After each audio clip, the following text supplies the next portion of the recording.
Thomas wiped the sweat from his forehead and looked across his land. 37 years. That's how long he'd been working this farm. His grandfather had given it to him, and before that his great-grandfather had broken the soil with his own hands. Every inch of these 20 acres had a story. The creek that ran along the eastern edge, the rocky patch where nothing ever seemed to grow right, the gentle hillside where his tomato plants usually burst with red fruit every summer. But this year was different. This year everything had gone wrong.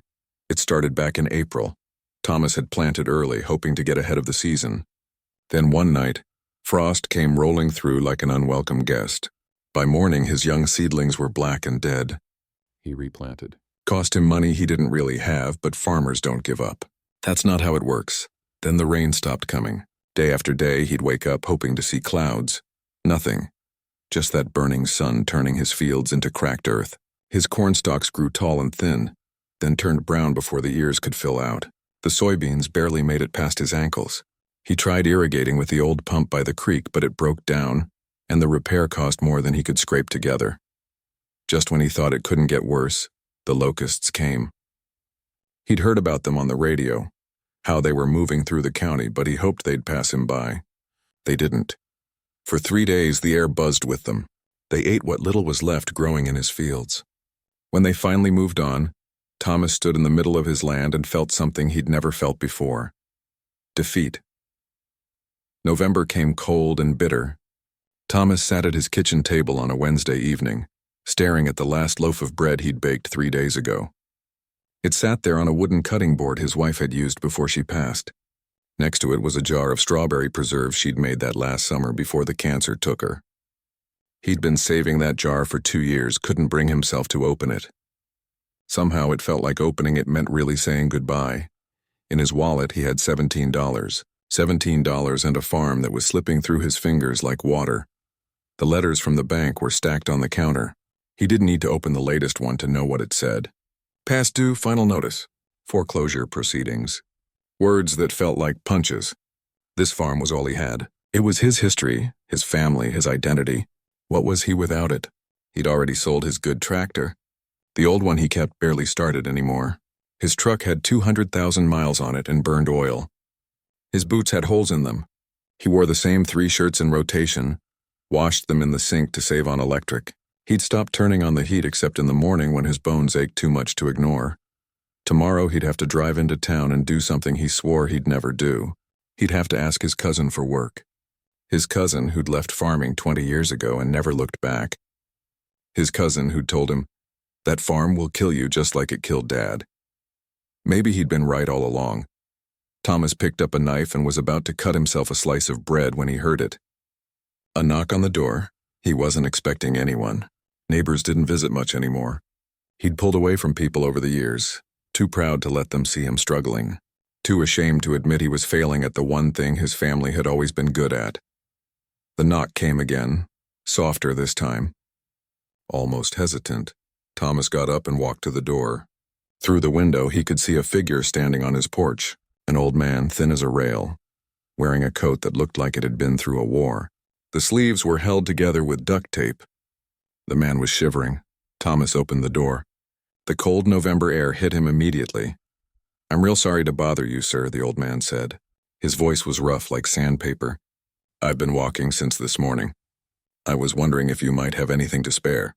Even just some water would help." Thomas looked at the man, really looked at him. His face was weathered and lined, his eyes sunken. His hands were trembling, and not just from the cold. This was a man who'd been hungry for a while. A man who'd been walking for miles. A man who probably had nothing and nobody. Thomas thought about his own situation. About the $17 in his wallet. About the last loaf of bread on his table. About how tomorrow he'd have to swallow his pride and beg for work. Then he stepped aside and opened the door wider. "Come in," he said. "Please, sit down." The old man hesitated like he couldn't believe what he was hearing. "I don't want to impose. I just need a little water." "I said come in," Thomas repeated, but his voice was gentle. "It's too cold to be standing out there." The old man shuffled inside. Thomas noticed he was wearing shoes that were falling apart, held together with string. His pants were too big, held up with a rope belt. Everything about him spoke of hard times and harder roads. Sit at the table, Thomas said, pulling out a chair. When's the last time you ate? The old man sat down slowly, like his bones hurt. Yesterday morning, I think. Maybe the day before. Time gets fuzzy when you're walking. Thomas went to his kitchen counter. He looked at that last loaf of bread. Then he looked at the man sitting at his table. There wasn't really a choice to make. Not for him. Not in his heart. He cut the loaf in half. He cut it generous, giving the man the bigger piece. He spread the strawberry preserves thick on the bread, finally opening that jar his wife had made. He poured coffee from the pot he'd been nursing all day, adding a precious spoonful of sugar because the man looked like he needed it. He set the plate and cup in front of the stranger and sat down across from him. The old man stared at the food. Then he looked up at Thomas with tears in his eyes. This is your last bread, isn't it? Thomas shrugged. I'll figure something out. I always do. The old man picked up the bread slowly, holding it like it was made of gold. Thank you, he whispered. Then he began to eat. The old man ate slowly, not like someone who was just hungry, but like someone who'd learned to make food last, like someone who knew that after this meal, there might not be another one for a long time. Thomas watched him and recognized something in those careful movements. He'd been eating the same way himself for months now. What's your name? Thomas asked. Leonard, the old man said between bites. And you? Thomas. Well, Thomas, this is the best meal I've had in longer than I can remember. Leonard wrapped his hands around the coffee cup, soaking in the warmth. Your wife makes good preserves. Made. Thomas corrected quietly. She passed 2 years ago. I'm sorry. Leonard nodded, understanding in his eyes. So you're here alone, just me and the farm. Though I might not have the farm much longer either. Leonard didn't push. He just ate and drank, but Thomas could feel him listening. Really listening. Not like people in town who asked how you were doing but didn't actually want to know. This man was present in a way most folks weren't. When Leonard finished eating, he leaned back in his chair with a sigh. That's the first time I've felt full in weeks. Thank you. Where are you headed? Thomas asked. Leonard shrugged. Nowhere in particular. Anywhere that'll have me. Been walking for a couple years now. A couple years? You've been homeless that long? Longer than that, really. But I've been traveling, moving from town to town for about 2 years. Sometimes I find work for a few days. Sometimes people share a meal. Mostly I just keep walking. Thomas got up and poured them both more coffee. He shouldn't be using up his coffee like this, but somehow it didn't matter. There was something about this moment sitting with this stranger that felt important. You got family? Thomas asked. Leonard's face changed. Something painful crossed it. Had a wife, had kids. Had a whole life, actually. But I lost it all. Made some mistakes, trusted the wrong people, and everything fell apart.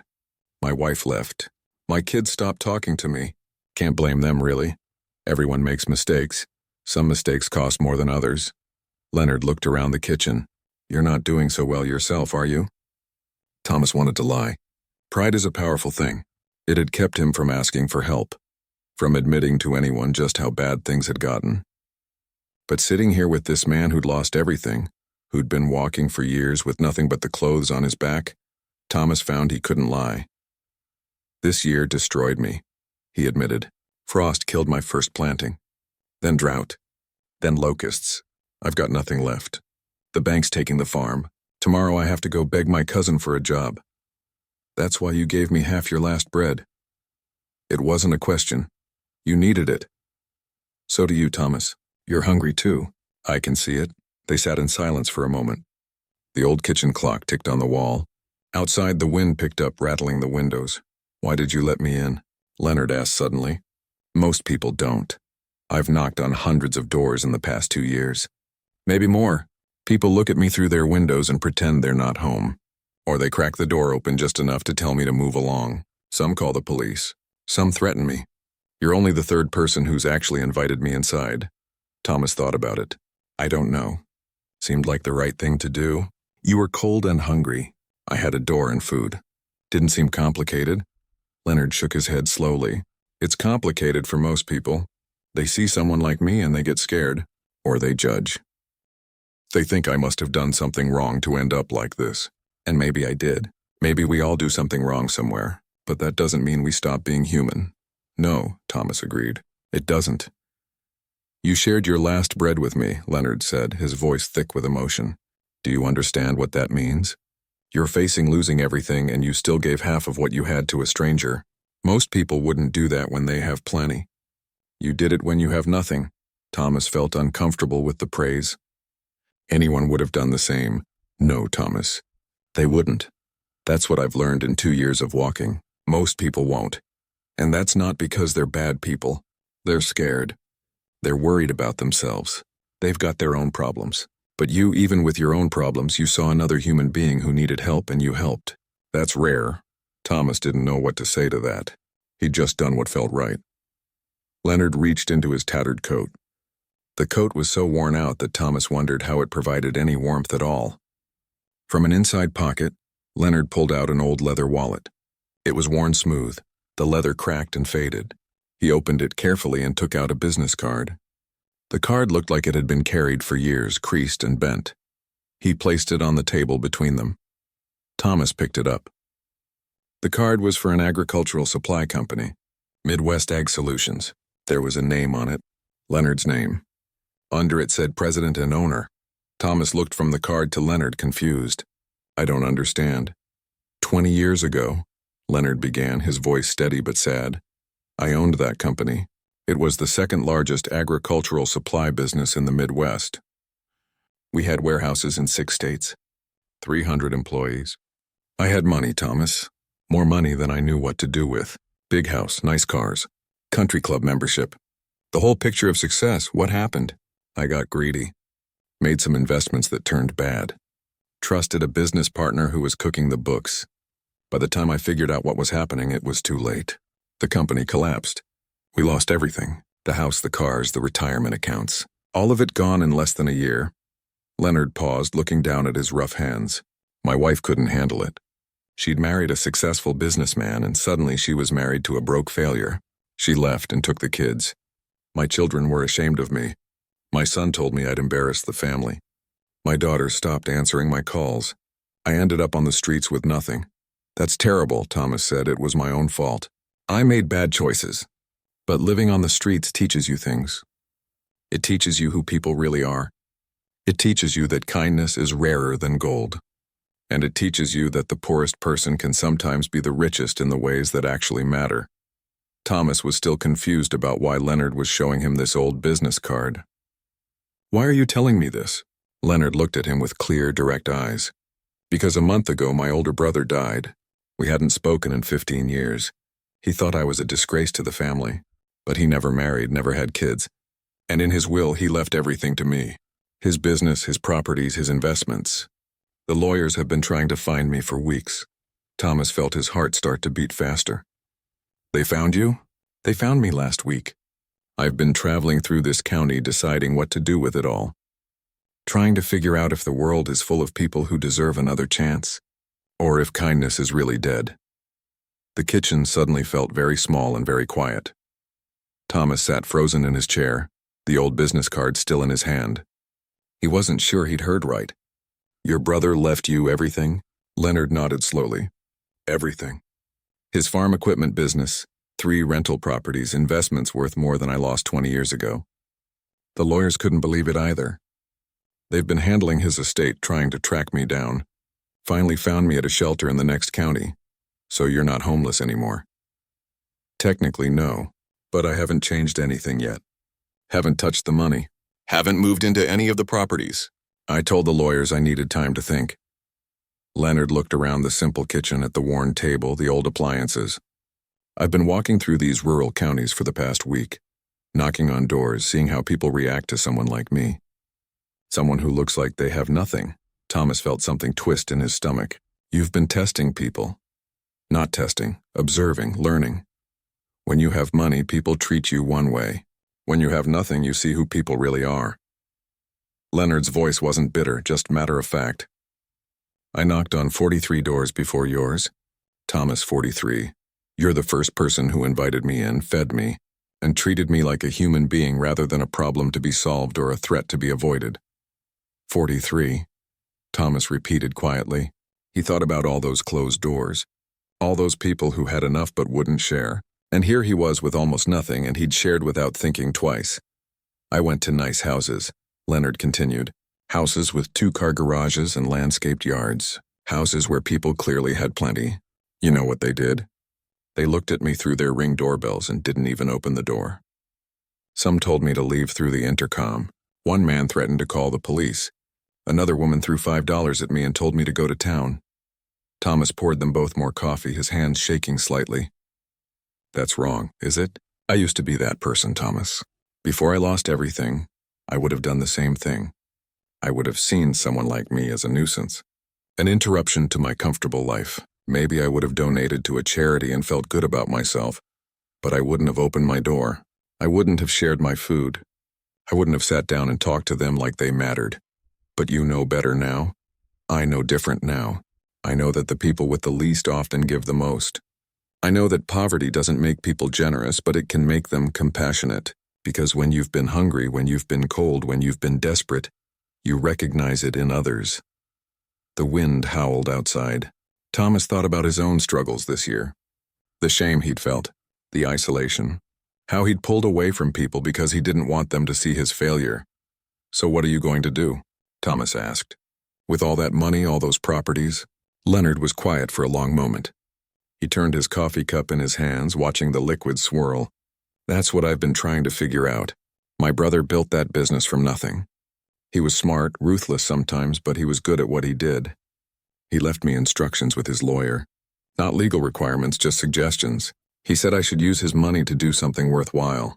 To make up for the years he was too proud to help his own brother. That's a big responsibility. It is. And I've been thinking about it all week. Walking, knocking on doors, seeing how people live. Seeing who has compassion and who doesn't. Trying to understand what worthwhile really means. Thomas felt like the conversation was heading somewhere, but he couldn't see where yet. There was a weight to Leonard's words, a purpose. I thought about giving it all away, Leonard said. Just finding charities and writing checks. That would be easy, clean. The lawyers would handle everything. But then I thought about what that would actually accomplish. Charities are important, but they're distant. They're organizations. I wanted to do something more direct. More personal. What do you mean? Leonard looked directly at Thomas. I wanted to find out if kindness still exists. Real kindness. The kind that doesn't come from obligation or tax deductions or wanting to look good. The kind that comes from seeing another person suffering and wanting to help them, even when you're suffering yourself. Thomas felt exposed suddenly, like Leonard could see right through him. And did you find it? I found it at your door, Thomas, tonight. When you gave half your last loaf of bread to a stranger. When you opened a jar of preserves your late wife made, something precious to you, and shared it. When you poured your rationed coffee and gave it to someone you'd never met. That's the kind of kindness I was looking for. The clock on the wall ticked. Outside, the November darkness was complete. I've made a decision, Leonard said. He reached back into his coat and pulled out a folded piece of paper. He smoothed it out on the table. It was covered in handwriting, notes, phone numbers, calculations. I'm going to use my brother's money to help people. Not all of it. Some will go to charities. Some I'll keep because I learned that having nothing is harder than I ever imagined. But most of it, I'm going to use to help people who remind me of who I was before I had money. People who are struggling but still have compassion. People who haven't let their hardships make them hard. Thomas didn't know what to say. It seemed like a beautiful idea, but also far away from his own problems. Tomorrow he still had to face his cousin. The farm was still being foreclosed. The bread was still gone. Leonard must have seen something in his face because he smiled, a real smile that lit up his weathered features. Thomas, I didn't just come here randomly. I didn't know it would be your door specifically, but I came through this county looking for someone like you, someone who was struggling but still kind, someone who deserved a chance. A chance? The lawyers who found me, they're connected to the Regional Agricultural Association. They've been handling estate business for farmers and suppliers for decades. When I told them what I wanted to do, they pulled up records of farms in this area, farms that were struggling, farms facing foreclosure. Your name came up. Thomas felt his chest tighten. You knew about me before you knocked? I knew there was a Thomas with a 20-acre farm who'd had a bad year. I knew the bank had sent foreclosure notices. That's all I knew. I didn't know if you'd be kind or cruel, generous or bitter. I didn't know if you'd open your door or slam it in my face. That part was real, Thomas. This whole evening has been real. Why does it matter? Why test me like that? Leonard leaned forward, his eyes intense. Because I don't want to just throw money at problems. I spent 20 years making money and I learned that money without wisdom is worthless. I want to help people who will use that help the right way. People who understand what it means to struggle. People who won't forget where they came from once they're doing better. Thomas felt tears building behind his eyes. He blinked them back. What are you saying? I'm saying that tomorrow morning there are going to be some trucks coming up your driveway. And I'm saying that if you'll accept it, I want to give you a chance to save your farm. Not with money directly because that wouldn't solve the real problems, but with the tools and resources you need to make next season different from this one. The words hung in the air between them. Thomas couldn't quite believe what he was hearing. It felt like a dream, like something that happened in stories but not in real life. I can't accept that, Thomas said, but his voice was weak. It's too much. It's not too much. It's exactly right. Leonard stood up from the table. But here's the thing, Thomas. There's a condition. I need you to understand what I'm asking before you say yes or no. Thomas couldn't sleep that night. After Leonard left, promising to return at dawn, Thomas sat at his kitchen table for hours. He kept touching the business card Leonard had left behind, making sure it was real. Making sure this whole evening hadn't been some kind of exhaustion-induced hallucination, but it was real. The coffee cups were still on the table. The empty plate with crumbs from the bread. The opened jar of strawberry preserves. All of it real.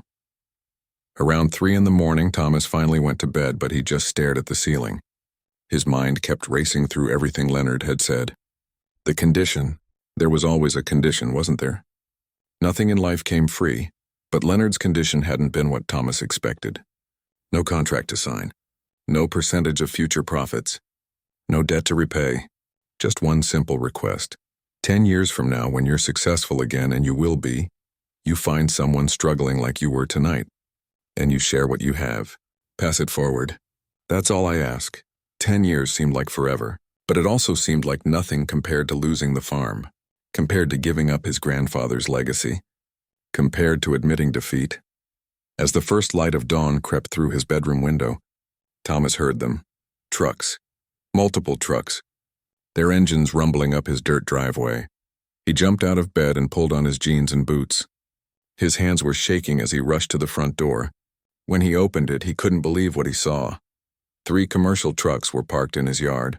Behind them, a trailer carrying equipment. And standing next to them, wearing the same tattered coat but somehow looking different in the morning light, was Leonard. Thomas stepped out onto his porch. The November air was cold and crisp, his breath making clouds. You weren't joking. I never joke about kindness, Leonard said. He walked toward Thomas, and behind him 2 men got out of the trucks. They were wearing work clothes and carrying clipboards. These are the delivery drivers from Midwest Ag Solutions. They're going to unload some supplies for you. Thomas walked down the porch steps in a daze. The first truck's back door was already being opened. Inside, he could see bags. Hundreds of bags, seeds. That's premium drought-resistant seed, Leonard explained, coming to stand beside Thomas. 3 different varieties. They're new hybrids developed specifically for areas dealing with climate instability. They cost 3 times what regular seed costs, but they'll grow in conditions that would kill normal crops. That's enough seed to plant your entire 20 acres twice over. Thomas's throat was tight. Leonard, I can't afford this. Even if the farm survives, I can't pay you back for this kind of... I told you last night. This isn't a loan. This is a gift. Well, not exactly a gift. It's an investment in kindness. You gave me half your last bread. I'm giving you this. The second truck was being opened. Thomas could see irrigation equipment. Modern equipment. The kind he'd dreamed about but could never afford. That's a drip irrigation system, Leonard continued. Efficient, automated, solar-powered. It'll use a fraction of the water your old pump used, and it'll deliver it exactly where your plants need it. The installation crew will be here this afternoon to set it up. The whole system is yours, paid in full. Thomas couldn't speak. He just stood there watching as the men began unloading bags of seed with practiced efficiency. Leonard handed Thomas a folder.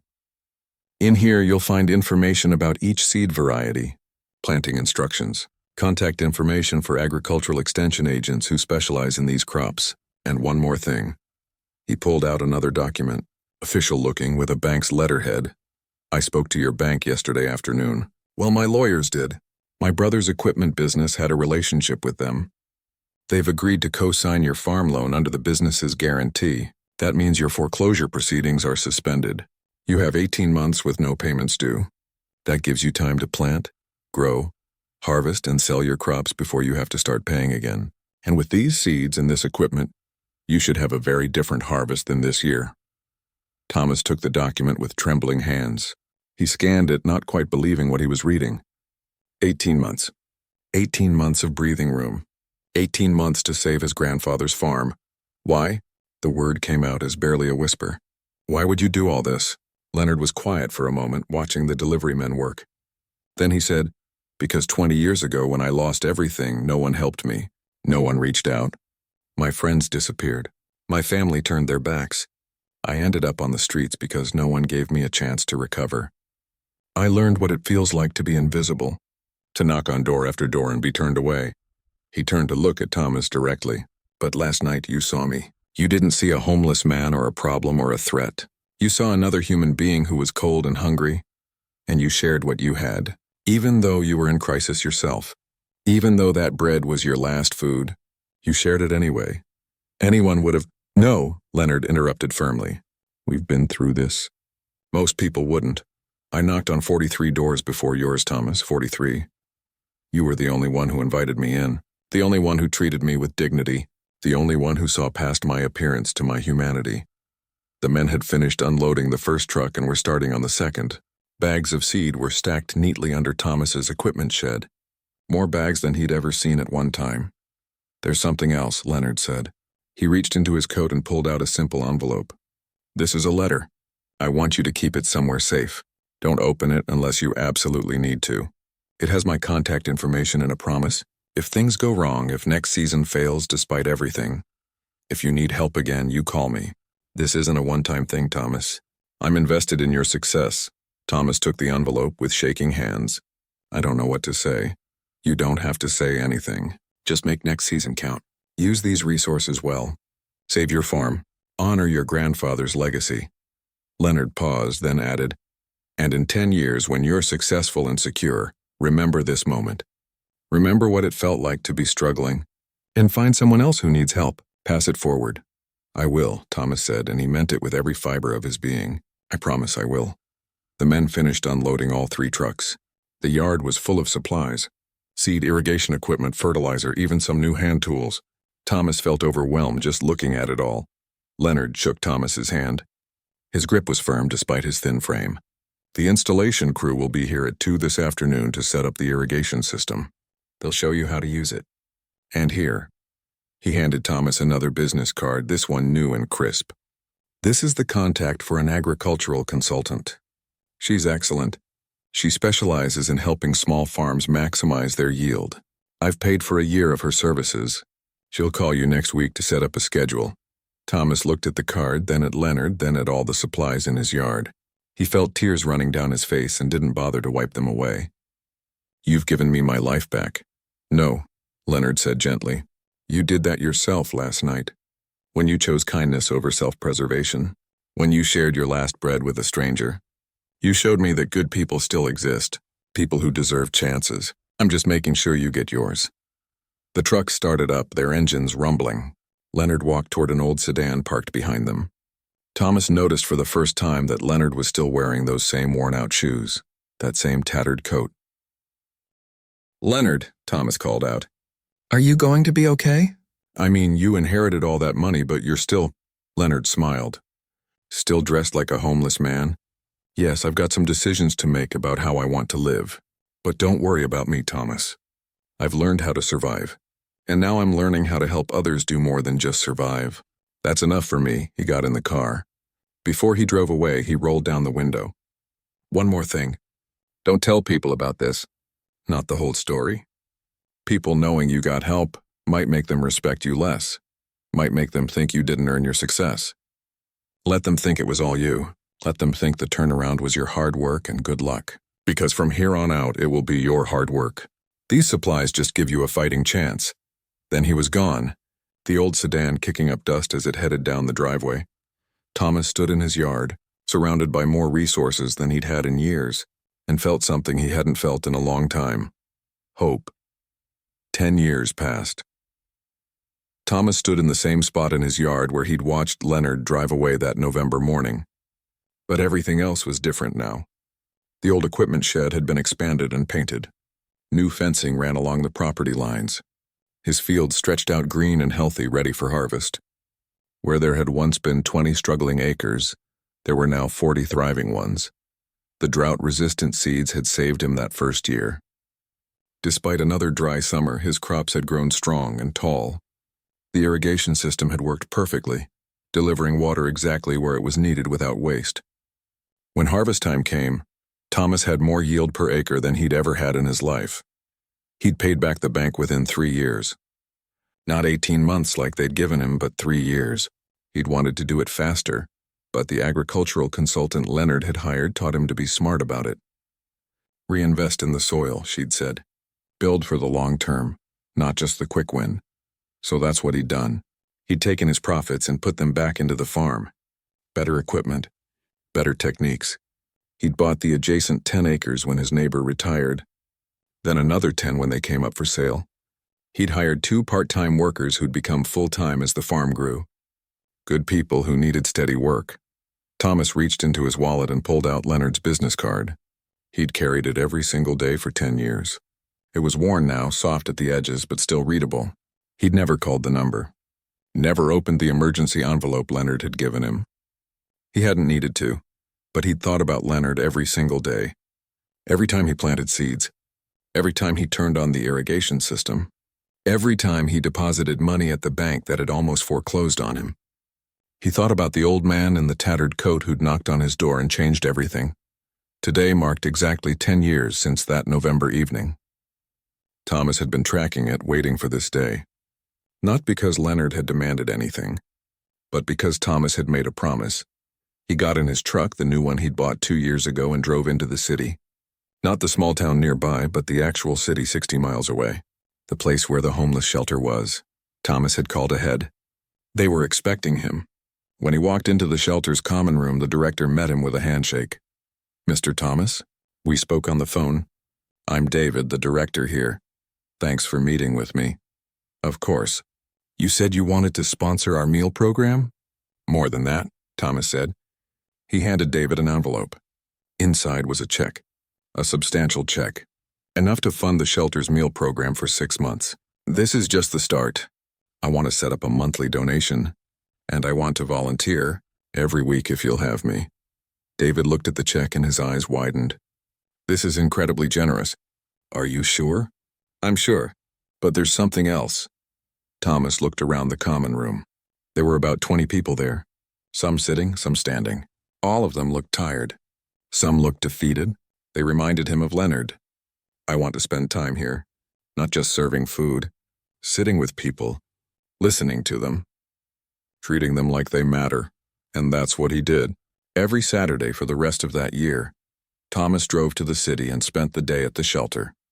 He served meals. He sat at tables and listened to stories. He learned names. He learned that the quiet woman in the corner had been a teacher before her husband died, and she couldn't pay the mortgage. He learned that the young man with the scared eyes had aged out of foster care with nowhere to go. He learned that the old veteran had been homeless for 15 years, invisible to almost everyone. Thomas treated them all with dignity. He looked them in the eyes. He shook their hands. He remembered their names from week to week, and slowly, some of them started to open up to him. One Saturday in early December, almost a year after he'd started volunteering, Thomas was sitting with a middle-aged man named Robert. Robert had been coming to the shelter for a few months. He'd lost his job as a mechanic when the auto shop closed. Then he'd lost his apartment.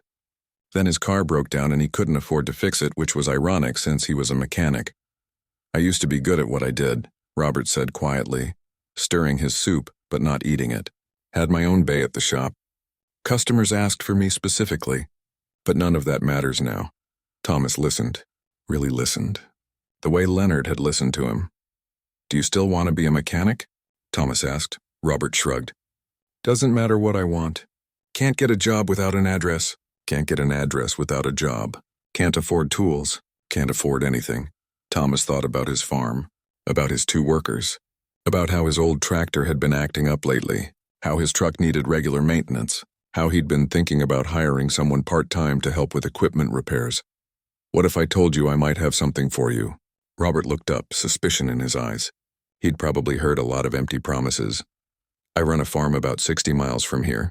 I need someone who can maintain equipment, fix things when they break. It wouldn't be full-time at first, but it could be. Room and board included. There's a small house on the property that's sitting empty. Used to be my grandfather's place. It's nothing fancy, but it's warm and dry." "Why would you do that?" Robert asked. "You don't even know me," Thomas smiled. 10 years ago, someone helped me when I had nothing. He didn't know me either. He just knew I needed help. And he asked me to do one thing, pass it forward when I could. So that's what I'm doing." Robert started crying, right there in the shelter's common room. This middle-aged man who'd been tough and closed off for months started crying. "I'll work hard," he said. "I promise. I'll earn every bit of it." "I know you will." Robert moved to the farm 2 weeks later. Thomas gave him the grandfather's house, helped him get set up, and put him to work. And Robert did work hard, harder than Thomas had even expected.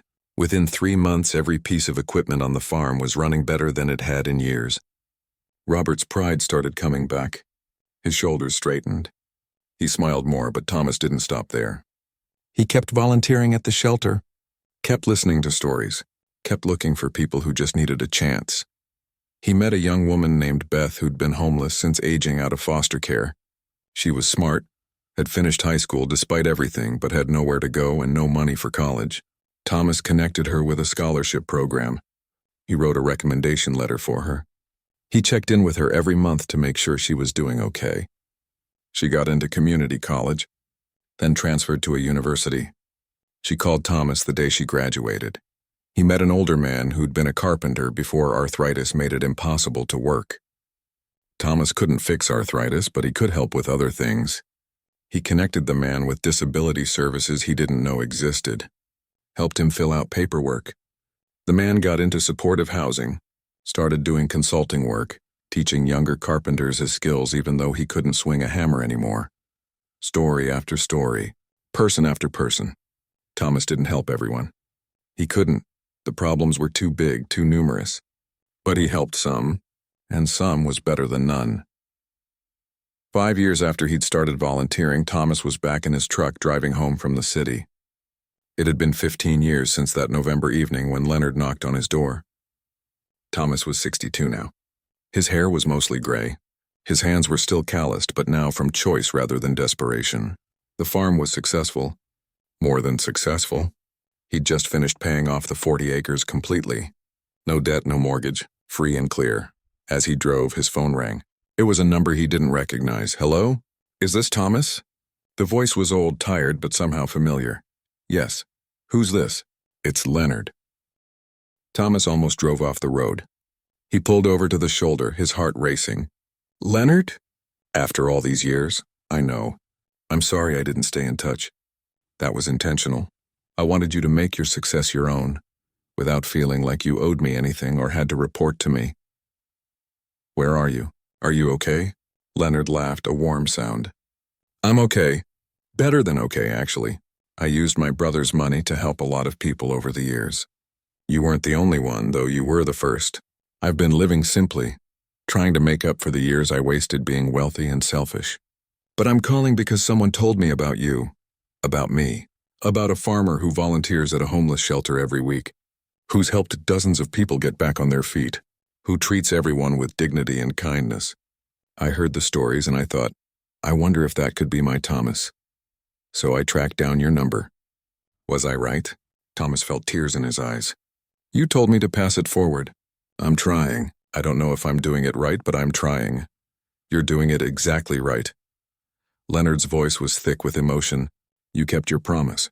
More than kept it. You've built something beautiful, Thomas. Not just a successful farm, but a legacy of kindness. That's what matters." They talked for an hour. Leonard told him about others he'd helped. A single mother who'd gone back to school and become a nurse. A veteran who'd started a nonprofit for homeless vets. A young man who'd turned his life around and now ran a construction company that hired people with criminal records. All of them part of the same chain of kindness that had started with an old man knocking on a door. "We're all connected." Leonard said. "Every act of kindness ripples outward. You fed me that night, and because of that I helped you. And because I helped you, you helped Robert and Beth and all the others. And they'll help someone else. It never ends, Thomas. That's the miracle of it. It never ends." After they hung up, Thomas sat in his truck on the side of the road and cried. Good tears. Grateful tears. He thought about that November evening 15 years ago. How close he'd come to losing everything. How one choice, the simple choice to open his door and share his last bread, had changed the trajectory of his entire life. But more than that, it had changed who he was as a person. He'd learned that wealth wasn't about money in the bank. It was about having something to give, even when you thought you had nothing. It was about seeing other people's humanity, even when they were invisible to everyone else. It was about understanding that we're all just one bad year, one bad break, one stroke of bad luck away from needing help ourselves. Thomas started his truck and drove home. When he got there, Robert was in the workshop fixing the cultivator. Beth had called earlier that week to tell him she'd gotten engaged. The 2 workers he employed were finishing up for the day, laughing about something as they put tools away. His farm was thriving. But more importantly, he was thriving, not despite what he'd been through, but because of it. The struggle had taught him compassion. The help he'd received had taught him generosity. And the promise he'd kept had taught him purpose. That evening, Thomas walked out to his fields. The sun was setting, painting the sky in shades of orange and pink. His crops swayed gently in the breeze. Everything was peaceful. Everything was right. He thought about his grandfather who'd worked this land with his own hands, about his wife, who'd made strawberry preserves and fought cancer with such courage, about Leonard, who'd knocked on his door when both of them were at their lowest points, about all the people he'd met at the shelter who'd reminded him that dignity isn't something you earn, it's something everyone deserves. And he understood something profound. The last bread he'd shared with Leonard hadn't been the end of something. It had been the beginning, a seed planted that had grown into something larger than he could have ever imagined. Because kindness multiplies, it echoes forward through time. One act of compassion can change a life, and that changed life can change another, and another, creating ripples that spread farther than we can ever see or measure. Thomas had started with nothing but a loaf of bread and a choice. And that choice had bloomed into a farm, a purpose and a legacy. Not a legacy of wealth or success, though those had come, but a legacy of remembering what it felt like to struggle and choosing to help others struggle less. As darkness fell, Thomas walked back to his house. He'd make dinner. Then he'd plan for tomorrow. There was always work to do on a farm, but there was also always time to remember. Time to be grateful. Time to look for the next person who needed help. Because 15 years ago a stranger had knocked on his door, and Thomas had opened it, and in that simple moment both of their lives had changed forever. That's the thing about kindness. It doesn't just help the person receiving it. It transforms the person giving it. It reminds us all that we're connected, that we matter, that even in our darkest moments we have something valuable to offer each other. Our humanity, our compassion, our willingness to share the last piece of bread. And sometimes that's enough to change the world.